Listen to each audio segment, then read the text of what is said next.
Bank से यही निवेदन करूंगा इस फाइनेंस कंपनी के ब्रांच मैनेजर से कि वो हमारे इन सवालों के जवाब दें। हम उनसे सिर्फ सवाल आप लोगों के सामने लिख रहे हैं कि और ये लगा लीजिए जिस प्रकार से ये दिसंबर के लास्ट के महीने का ऑफर देते हैं ना, मैं भी इस बैंक के फाइनेंस कंपनी के मैनेजर को एक ऑफर देता हूं। जो हमारे इस फ्लैक्स पर लिखे हुए सवाल हैं, किन्हीं एक सवाल को चुन ले वो और इनमें से एक ही सवाल का जवाब दे दे। बैंक जिस रुपए में लेन देन कर रही है उसका मानक स्टैंडर्ड क्या है? क्या ये पूछना कानूनन अपराध है? क्या नहीं। क्या ये कानूनन अपराध है? क्या नहीं। दूसरा, गवर्नर के कूटकृत रुपए में लेन देन करना वैध है या अवैध? वैध है या अवैध? अवैध है ना। और तीसरा सवाल, रिजर्व बैंक स्थापना दिनांक को पेपर करेंसी में अंकित प्रति रुपए का धातु गोल्ड मानक क्या था एवं आज दिनांक रुपए का धातु गोल्ड मानक क्या है? क्या ये पूछना गलत है या सही? सही है। तीसरा, चौथा सवाल, जब चलन में 35 लाख करोड़ की करेंसी है तो 453 लाख करोड़ का कर्ज इन्होंने कहां से दे दिया? और जब भारत के पास जितनी इन्होंने करेंसी छाप रखी, जब सिक्योरिटी के रूप में इतना गोल्ड ही नहीं है, तो इन्होंने हवा में इतनी करेंसी कैसे, कौन से कानून, कौन सी अधिनियम के तहत छाप दी? अगला सवाल, नोट पर लिखे वचन खंड मैं धारक को इतने रुपए अदा करने का वचन देता हूं, आई प्रॉमिस टू पे द बियरर दिस रुपीज, और इसका जो भुगतान करने के लिए जो सेक्शन है आरबीआई एक्ट सेक्शन 25, उस वचन खंड का, उस नियम का ये पालन क्यों नहीं करते हैं?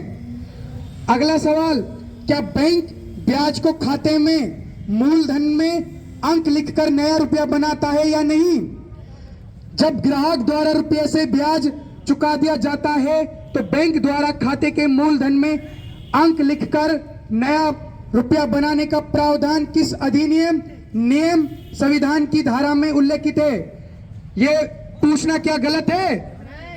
ब्याज के रुपए का मानक मूल्य क्या है? इसकी प्रतिभूति क्या होती है तथा कौन देता है?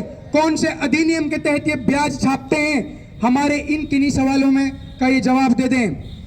अगर इन्होंने सवालों के जवाब नहीं दिए तो हम अनिश्चितकालीन तक यहां पर बैठेंगे। अब चाहे हमें बर्फ की सिल्लों पर नंगे बदन रखकर 3rd डिग्री पर रखा जाए या फांसी पर चढ़ाया जाए या नंगे बदन पर वार करे जाएं, हम तब तक नहीं उठेंगे जब तक इस सवालों के जवाब नहीं देंगे। अगर हम गलत हैं तो हमारे खिलाफ मुकदमा करें, और अगर हम सही हैं तो इस प्रशासन को, आदरणीय प्रशासन को हम वो सारे दस्तावेज उपलब्ध कराते हैं जो इनके खिलाफ जो कॉग्निजेबल ऑफेंस बनता है, वो सारे दस्तावेज, वो डॉक्यूमेंट्स ये किस प्रकार से फ्रॉड कर रहे हैं।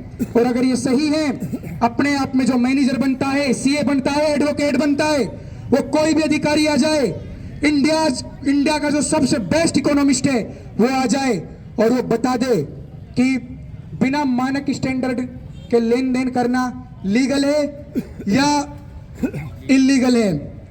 अगर बिना मानक स्टैंडर्ड के लेन देन करना लीगल है तो जो भारत की जनता को इन्होंने रुपया दे रखा उसको भी छाप लिए। और अगर गवर्नर के कूटकृत रुपए में लेन देन करना अवैध नहीं है, वैध है, तो भाई जो चूर्ण के नोट बिकते हैं दुकानों से, हम लेकर इनका भुगतान करने के लिए तैयार हैं। जब इनका नकली चल सकता है तो हमारा क्यों नहीं चल सकता? अगर कोई विधि है, कोई नियम है, अगर उस नियम के अकॉर्डिंग ये ट्रेड कर रहे हैं, अगर इन्होंने उसी अधिनियम के तहत, उसी नियम के तहत ट्रेड किया है, तो हम इनके ये हमारे सवालों के जवाब दे, हम इनका भुगतान करने के लिए तैयार हैं। अदरवाइज जनता से बढ़ के कुछ नहीं होता है। जनता और ग्राम सभा से हमें निर्णय करने भी आते हैं और डिसीजन भी लेने आते हैं। तो कल सभी साथियों को 9 बजे आना है और अभी सबको खाना खाकर जाना। एक बार